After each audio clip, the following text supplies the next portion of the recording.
Hey, this is Jamey with Stonemaier Games, and today I'm going to talk about my favorite mechanisms in the cooperative game, the Siege of Runedar. You can see this beautiful art from artist Andrew Bosley, who also worked on Tapestry with me and Viticulture World with me.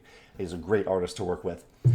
I played this 4 players the other day. We lost our first game, or my first game. A few people had already won their previous games, and I had a lot of fun. It's the type of cooperative game where a lot of things are going wrong, but you also feel powerful throughout the game. In fact, there are many ways that you feel more and more powerful. I'll get into that in a minute, but first I want to start right off the bat with my favorite mechanism in the game, and that is how the deck building works. So each player starts with a deck of exactly 12 cards, and even though you can gain new cards during the game, when you do, you have to get rid of one of your other cards. So you only ever have exactly 12 cards in your deck. Really clever system here. I really like that.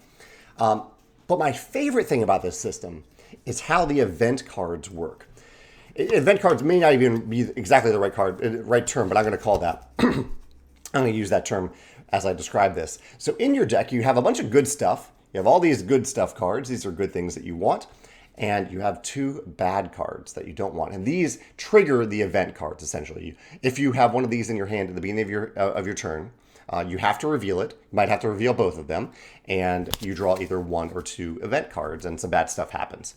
However, here's the twist that I think is so clever. And actually, a couple things about that. But the twist I think is so clever is that at the beginning of the round, so you shuffle all these cards up, shuffle them up, and at the beginning, and it's not even really rounds, whenever you need to shuffle your deck, when you have no cards in hand, you shuffle your deck up, and you draw 2 cards, and these 2 cards, I was hoping there would be a bad guy in here, these 2 cards go face down in a discard pile. You don't see them, you don't know what they are. So you are removing 2 cards from your deck for the next 2 turns, basically. Because after you do that, you'll draw 5 cards. You'll have 5 cards in hand. And these will be the cards that you use for your next turn. And then you'll have 5 cards remaining. You'll use them next. And as you can see, I have one of these bad guy cards in here. But fully randomly, that bad guy card could have been amongst these 2 cards. And so I could have avoided a bad thing happening if I'd gotten lucky. I really love how organic this event system is. So many cooperative games have a thing where at the end of your turn, you draw an event card, and usually something bad happens. And it's guaranteed to happen. You kind of end up dreading the end of your turn because you know that something bad is going to happen at the end of your turn. In this game, you don't exactly know that's going to be the case because you don't know. There are only ever 2 bad guy cards, 2 bad event cards, and they might be in this pile. And like in this hand, I drew 1 of them. So I'm thinking, okay, the odds are actually slightly higher now because I've already drawn 1. That the other event card, the bad event card, is in my 2 card discard pile. So it actually leads to a little bit of excitement at the end of each turn rather than dread. I think this is such a clever event system. And also it means that you don't have to remember. You don't have to remember, okay, did I draw the event card or not? Instead, it's right there. You have to reveal your whole hand. The bad guy's in your hand. You got to play it when you start your turn. I love this event system. Love it.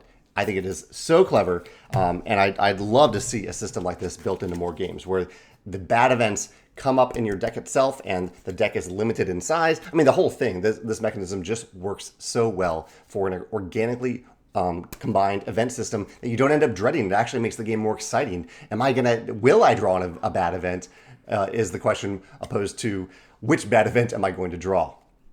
Let me talk about a few more things. That's my favorite mechanism, but a few other quick things about the game.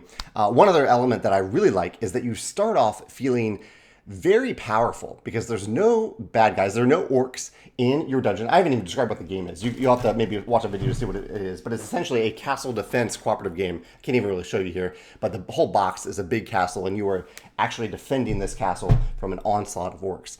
You are dwarves that are stuck in the middle. I should have explained this at the beginning. You're stuck in the middle of this castle, and you have a bunch of gold there that you're protecting, and your goal is to kind of break out of the castle and with at least 1 gold. All you need is 1 gold nugget to break out with, and you win the game.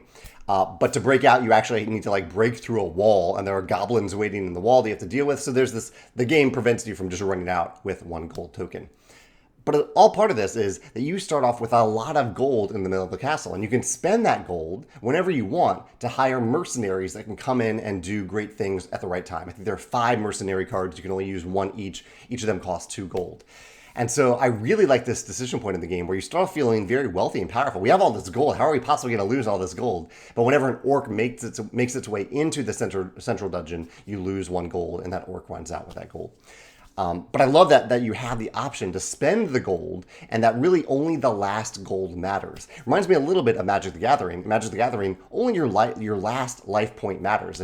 If you are at 1 health and your opponent's at 20, you haven't lost the game. You still that last life is the one that matters, and that has the same feeling here in the Siege of Runedar.